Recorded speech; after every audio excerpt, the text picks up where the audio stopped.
Welcome back, NUIC football fanatics. We're headed to week 8. Wow, has that time flown by. Got a lot of good matchups in store. A couple conference title games on the line.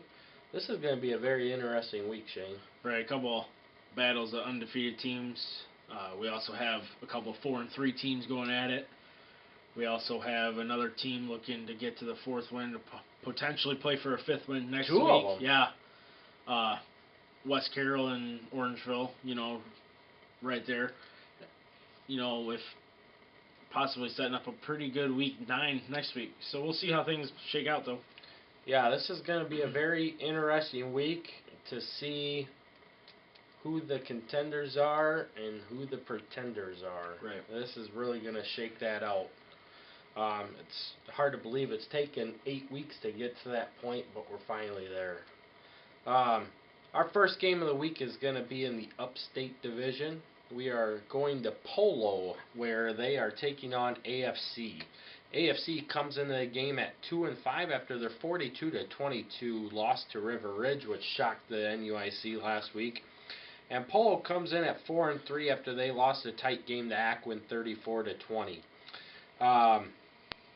AFC really capped their disappointing season that they had. They had very good promise going into the game. And last week's loss that just shook everything up just really laid the egg on what AFC has done this year. Right, which has been a lot lower than what we thought. I don't remember. I think we had them right on the cusp of playoffs, potentially. We had them looking at possibly 5-4, 6-3, getting in it towards the early part of the season. And to begin the season, they played some games that they probably should have won but didn't. And then you played River Ridge, a team that was winless and doesn't have a lot of success the last few years. I don't know, we talked off set and come down to River Ridge having more players available, but that also seems to me like it might have been, hey, we got River Ridge coming in, let's mail it in. Yeah, I'm not sure what exactly transpired. I know that they had a tough go getting the ball moving offensively. We do know River Ridge has some size. We've seen that and spoke about it all season long. Right. But to see a team that has scored 18 points on the year, 6 points each the last 3 weeks, and then come in and dump 42, holy cow. Yeah. But Polo, with their loss, they dropped to 4-3. They need to come in and be ready for this game. They cannot overlook AFC because really, between the two teams, I think they're very evenly matched. AFC has a very strong running back in Stephen Brook. Of course, Polo counters that with Tristan Aguiar. But if Polo overlooks AFC, they're going to get run over. And Polo really needs to get this win to become playoff eligible, because if they don't, they're going to be in that same situation as Orangeville going into that Week 9 matchup with Orangeville, which happens to be in Orangeville. Right.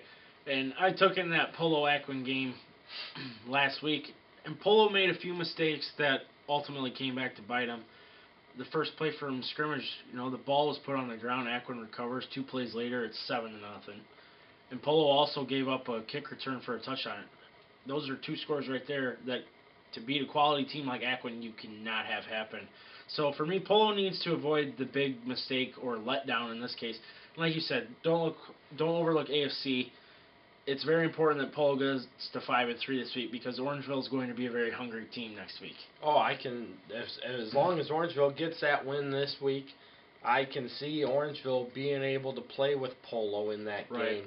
I mean, regardless, if they don't win, they still will be, but that really puts that extra incentive out there. So, yeah, I agree. Polo needs to win this game. Right, and for that alone is why I'm taking Polo. They're home. They know they got to get a win, so I'm taking Polo.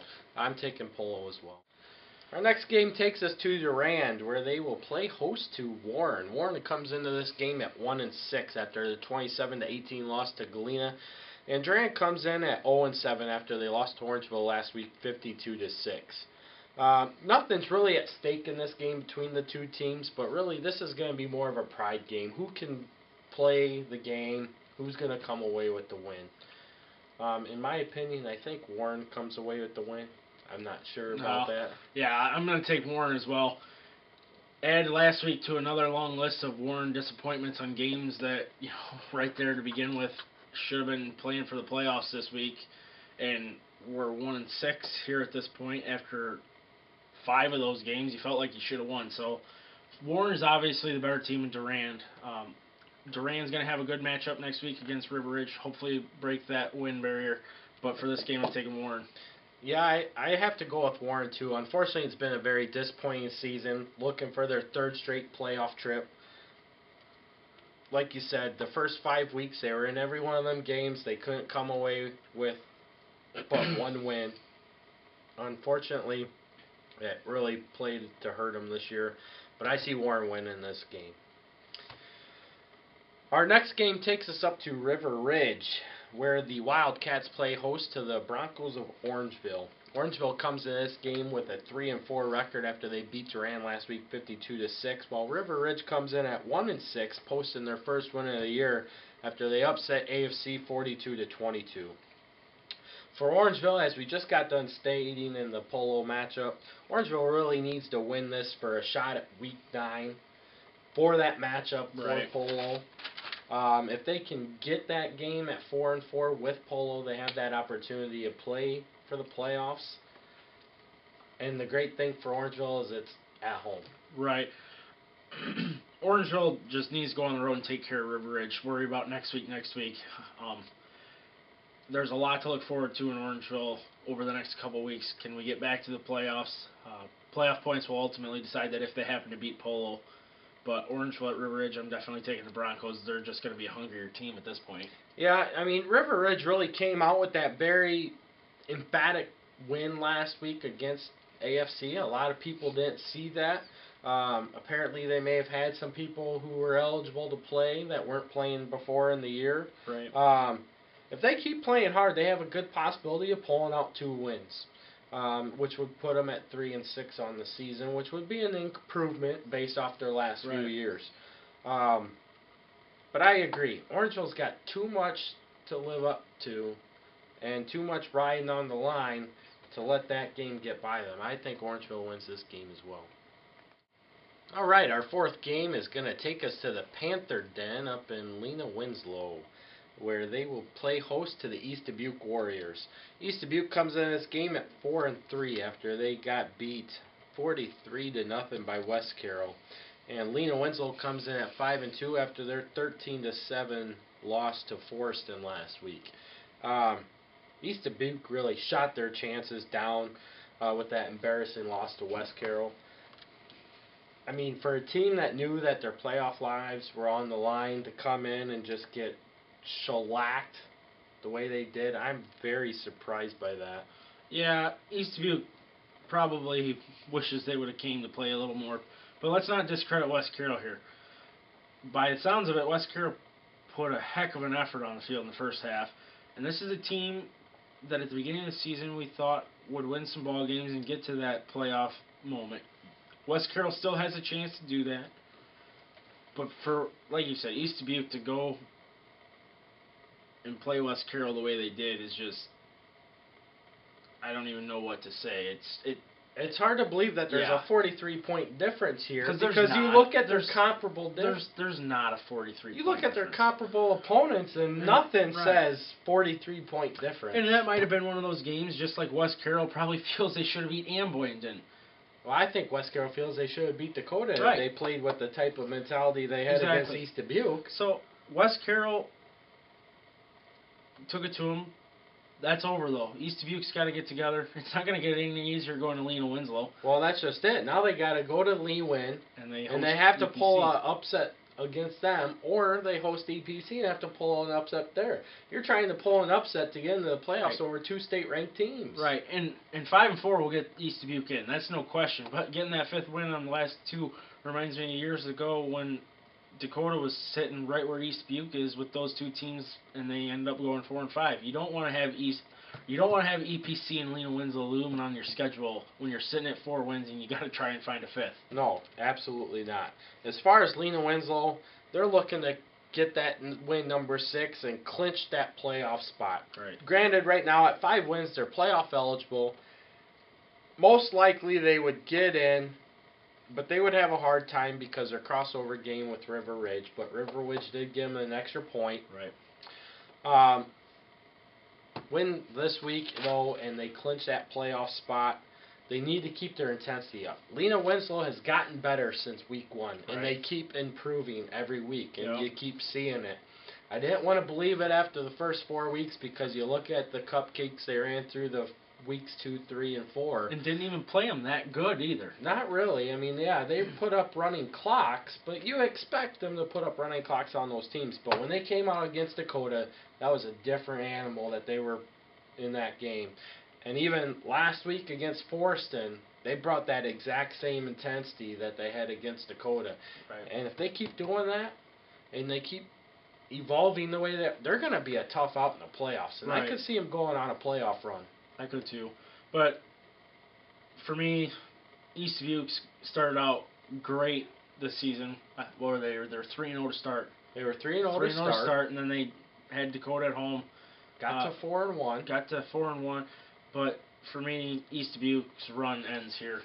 Yeah, I agree with that. Lena Winslow wins this game. Absolutely. All right, this game takes us over to Pecatonica, where they play host to the Amboy Clippers. Amboy comes in this game at 2-5 after their loss to EPC last week, 34-13, and Pecatonica comes in at 0-7 after they lost 41-8 to Dakota. Really, this game here is just like the other one that we mentioned. There's really nothing on the line here. It's basically going to be a pride game. There's really not a whole lot to say about it other than Pecatonica's had a really disappointing season. We've seen the size of their team. We've seen the athleticism of their team, and they just have not been able to put it all together, leading to their 0-7 mark. Amboy's had a really disappointing season as well. They expected to come in from the Three Rivers Conference and kind of blow up the NUIC Northwest. Even their little Sauk Valley newspaper down there had them predicted to go 8-1, and that hasn't happened either. But I do like Amboy in this game to get to 3-5. I just feel that they're going to be a little bit more dominant than Pecatonica. Yeah, I agree. Amboy, like you said, came in thinking they were just going to run the table, and years down the road that might be the case. But this year it's not. Good news for Amboy is, they played EPC very tough last week. They ultimately lost by a big point margin, but I believe that they were only down by 7 in the fourth quarter. So it kind of spiraled 20-13. Kind of a downward spiral towards the end of the game that made it look a little bit bigger of a blowout than what it actually was. But Amboy held tough with EPC. I would agree though. Amboy gets their third win at Peck. Peck's just having a bad year.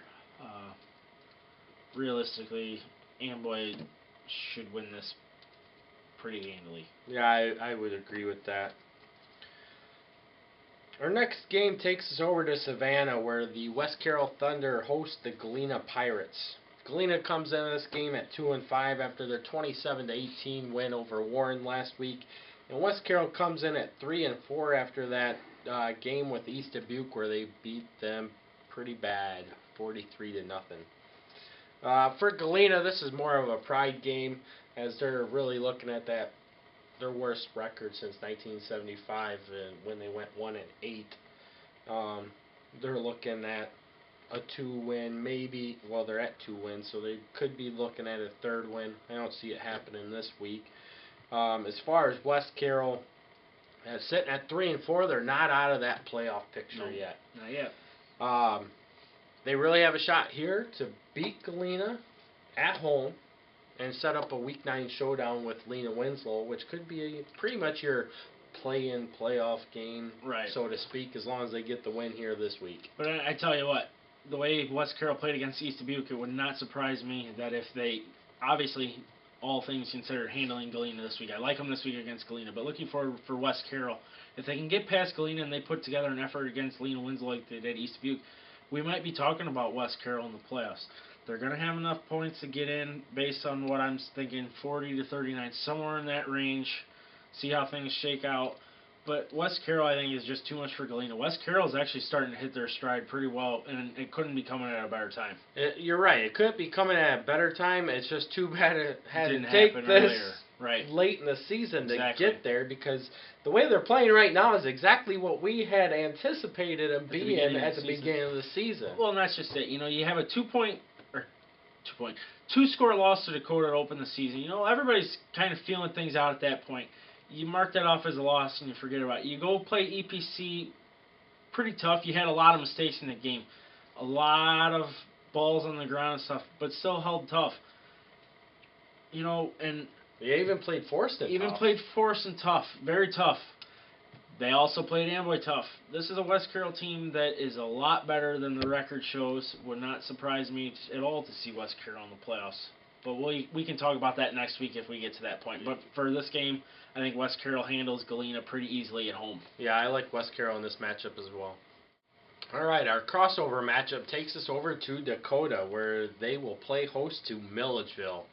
Milledgeville comes in at 4-3 after their 44-0 loss to Stockton last week, and Dakota comes in at 4-3 as well with their 41-8 win over Pecatonica. Shane, basically in this matchup, what we have are two teams. Both are looking for that 5th win to become playoff eligible. Right. At 5 wins, I could see either one of these two teams getting into the playoffs. Yeah, Milledgeville at 5-4 gets in probably with 40 points close to it. Dakota 5-4, even though I think Dakota will even squeak to 6-3 if they beat Milledgeville this week. However, this game looks interesting on paper, as it also will at first in person. I think Milledgeville will play with Dakota for a while.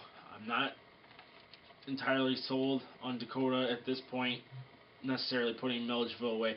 Milledgeville is very fast to the outside. They do their most damage. They have a speedy back. Dakota needs to wrap up and tackle. You know, basically what we've seen last week was good tackling at Pecatonica. They need to continue that. I like Dakota in this game, but it would not surprise me at all to see Milledgeville give them a pretty good fight.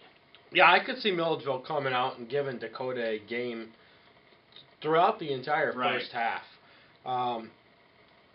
Milledgeville's got a couple decent linemen. Of course, they got some decent backs. Right. Pretty decent quarterback. Dakota's pretty much same realm. Couple decent backs. Decent linemen. Pretty good quarterback when he wants to be. Right.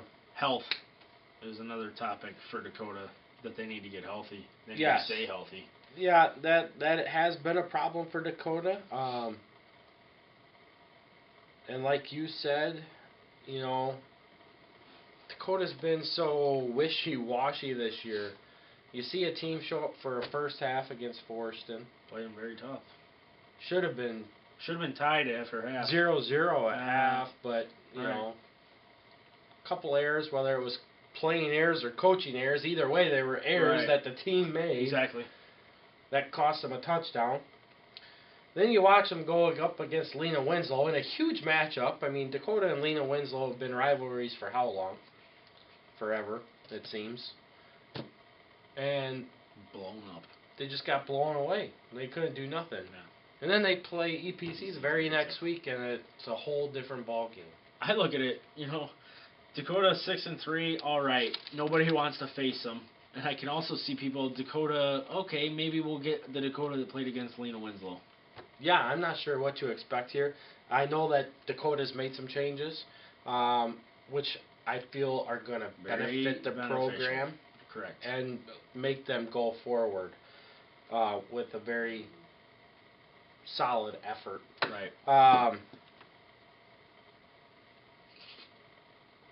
As far as Milledgeville, this really looks like a lot like last year. Right. You know, they started off the season last year 4-1, lost, and it's the exact same schedule this year, and they're falling down the same exact road.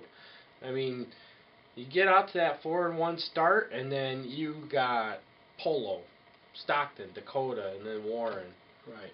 The only thing that could benefit Milledgeville this year is they're ending with a Warren team that is not nearly as good as they were last year. So Milledgeville No. still should get to 5 wins if they happen to lose to Dakota. But don't overlook Warren. Right. But you're right. I mean, Warren is definitely down this year compared to last year. But like we stated before, outside of one game, they've been in every ball game they're in. Right. But I think Dakota will put it together this week. If they don't, wouldn't surprise me either way, but I'll take the Indians at home. I do like Dakota for the fact that they're at home, and I do feel they have a little bit more than what Milledgeville has to offer. This takes us to our upstate game of the week, where we have the Aquin Bulldogs visiting the Stockton Blackhawks at John O'Boyle Field. Aquin comes in a game at 7-0 after they beat Polo last week at 34-20. And Stockton also comes in with a matching 7-0 record after their 44-0 win over Milledgeville. Shane, what's your outlook on this game here? Well, for me, Aquin really needs to cut down on turnovers. And a good way to slow down the Stockton offense is to have a good offense of yourself. You don't want Stockton's offense to be on the field. We all know that they're a very explosive team, and before you know it, it can be 60-0. I'm not saying Aquin will give up 60 to Stockton. Don't get me wrong. I'm just saying Stockton has a way of putting points on the board and in a hurry because, well, we all know that Fox is, if not the best, one of the best quarterbacks in the conference. Aquin really needs to run the ball efficiently. Aquin passed the ball a lot against Polo. I think quarterback was 17-21. He's very accurate, but Aquin needs to establish a good running game that will ultimately slow the game down. We talked about before, in a lot of games where teams were outmatched.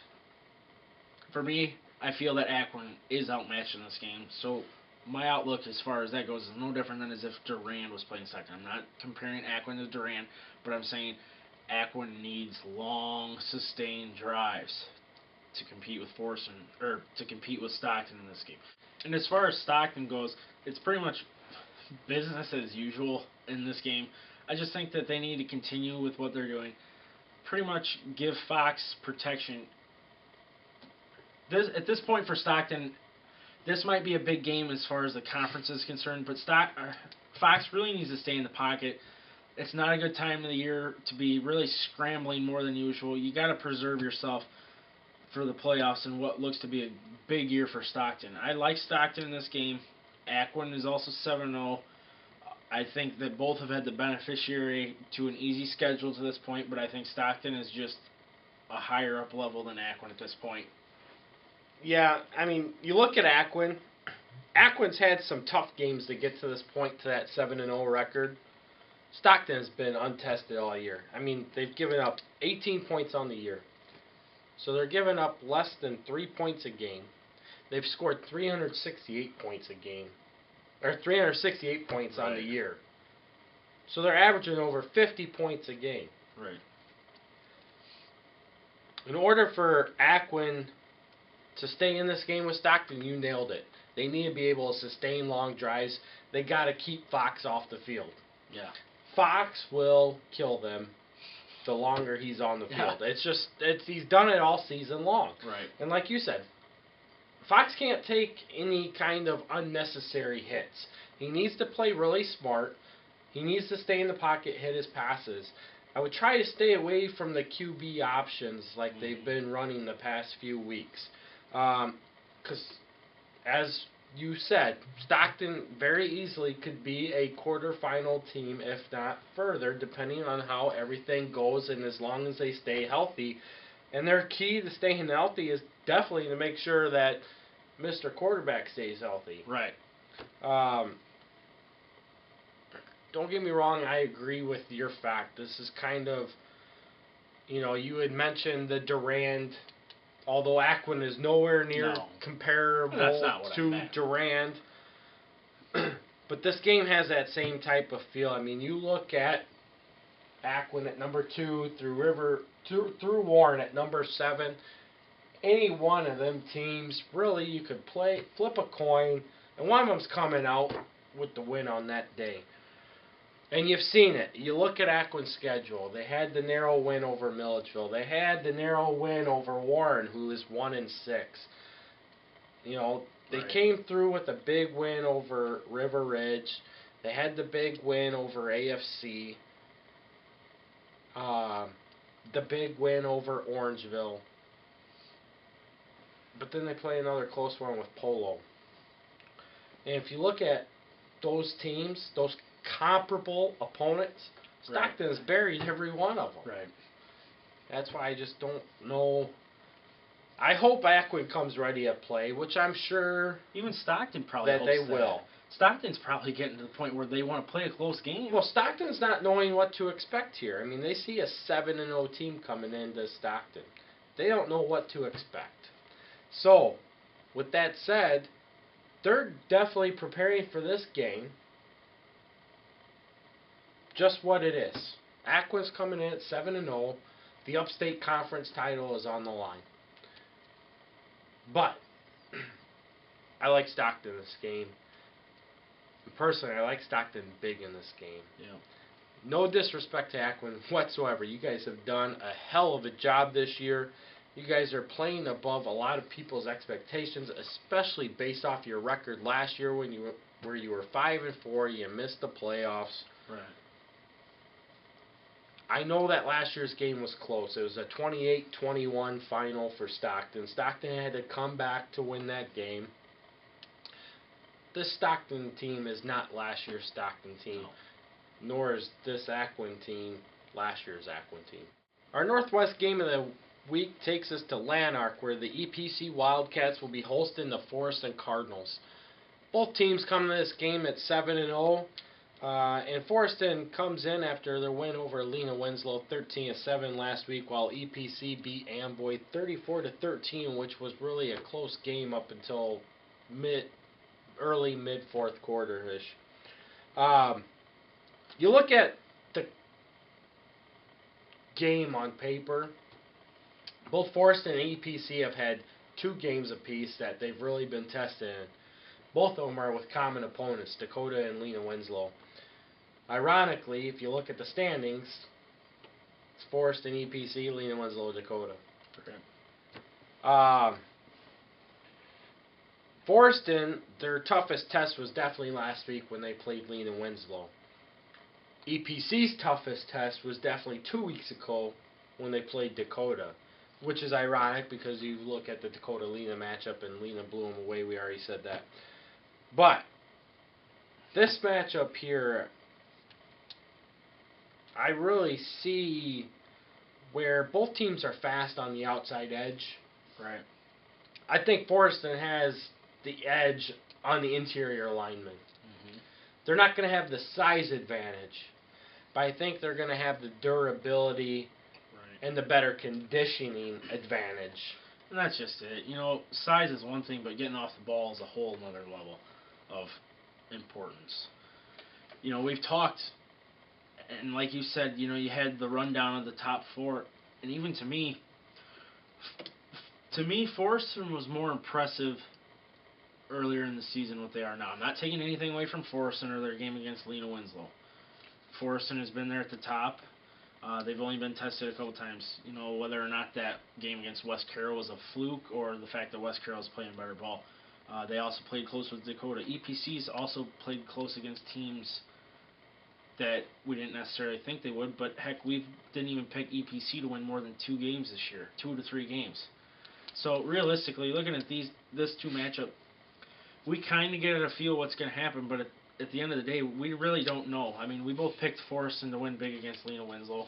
A couple plays and Lena Winslow comes away with a victory, or a couple plays and Forreston actually does come away with a little bit of a bigger victory. But it's all down to that, like we talked about before. You know, you have Aquin and Stockton at the top, and then, you know, some people could even make a case where the top 4 of the Northwest are very similar in talent-wise. So as far as this game's concerned, I like Forreston on top of EPC, but I expect a very close game. Comparing scores is great in certain things, but each matchup's slightly different. So saying who played Dakota better, who played Lena Winslow better, it's all a crapshoot. But I definitely like Forreston. You know, I think their hurry-up offense, like you said, is going to wear EPC down. I like Forreston in this game. Yeah, I mean, getting to your comparing scores, people compare scores And like you said, you're absolutely right. You cannot compare scores based off of the fact that you got two totally different teams playing each other, and your matchups are different. Everything about it is different. Defensive schemes, offensive schemes, what you're planning for, everything else is completely different. You can never compare scores. But what you can do is take a look, and you can definitely see who the better team is based off of the information you have. Which team is going to adapt differently to shut a different dimension down that another team may not be possible of shutting down. Right, and another point that I really want to make is if I was to guess, I would feel that EPC probably feels that they're a little bit of an underdog coming into this game. I would agree with that. So Forreston needs to start fast because EPC gets very fired up at home. It's nothing to get caught up in their whole little entrance they do onto the field, you know. Which is totally awesome, by the way. Right. So Forreston needs a fast start, no mistakes, because EPC is going to come fired up. It's like I said, it's very easy to get caught up into the whole here come the boom, whatever else EPC's got going on. You know, I like Forreston in this game, but it's ultimately going to come down to who makes the fewer mistakes and whether or not they're both ready to go. Yeah. Forreston coming onto the road at Lanark is definitely going to be a big issue as far as getting mentally ready. Right. What Forreston needs to do is they need to totally forget about all the noise and all the hoopla over the smoke shot, walk-in entrance, the music. They need to come in focused on what they're going to do. Do not focus on what EPC is doing pregame. Right. Because pregame does not win the game. No. Pregame has never won any game I've ever been to. It's what happens in the game that wins the game. Don't get caught up in that whatever you want to call it. Because let's not forget, Forreston has had a history of not closing out games at Lanark that they should have won. Yes, and I mean, you can look back at the last 6 years outside of 2014. Granted, EPC handled them that year. Yeah. But both teams were state champs that year, too, in their respective classes. So you really can't take a whole lot from that year outside of the head-to-head competition and whatnot. But you look at previous years as well, and Forreston has had issues there. Yes. But I do like Forreston in this matchup for the fact that I feel that Forreston, and I've said it for most of the year, Forreston is by far the best conditioned team that I have seen yet this year. And I know that they feel they played a sloppy game against Lena Winslow just as much as Lena Winslow feels the exact same way. Right. Both teams feel they could have come out with wins. Forreston did come out to win. They feel they could have came out with a bigger win. Lena Winslow feels they didn't capitalize on mistakes, whatever. In this matchup, though, as long as EPC comes in ready to play and they're healthy, because I've heard they're a little banged up, this could be a very good game all the way through. Right. But if EPC comes in this game like they did against Dakota, where they gave up 268 yards of offense, I see Forreston running away with it. Yeah, that's a problem. I do feel it's going to be a much closer game, much like what we just saw this past week with Lena Winslow and Forreston, much like EPC saw with Dakota. Right. And I feel that in order for Forreston to win, they're definitely going to have to attack the middle of EPC. I don't see where they're going to win on the outside against EPC, because EPC's going to attack. They're just as fast. The great thing about Forreston, their two backs that are fast backs are also looking to deliver a blow. You don't really get that dimension out of a lot of the fast backs in the NUIC. Most of them are looking to get to the outside and take off. That's not the case with Forreston's backs. They're looking to get to the outside and take off, but if they see somebody in the way, they're going to lower their shoulder and keep going through them. Right. I mean, They're fastbacks, but they want to hit. Yep. They're fastbacks that run like power backs, and that's a crucial combination, especially against a team like EPC that's going to attack the outside edge fast. But I do like Forreston in this matchup. I'll take them too. So that takes us through our NUIC Week 8 matchups and our predictions. We got a lot of good games to go to this week. Which game are you picking that? Well, I'm going to take the Northwest title game at Lanark, seeing the Forreston Cardinals come to town, play EPC. And we're going to head up to Stockton to get the Aquin-Stockton game. We hope to see you all out there. And as always, root for the NUIC.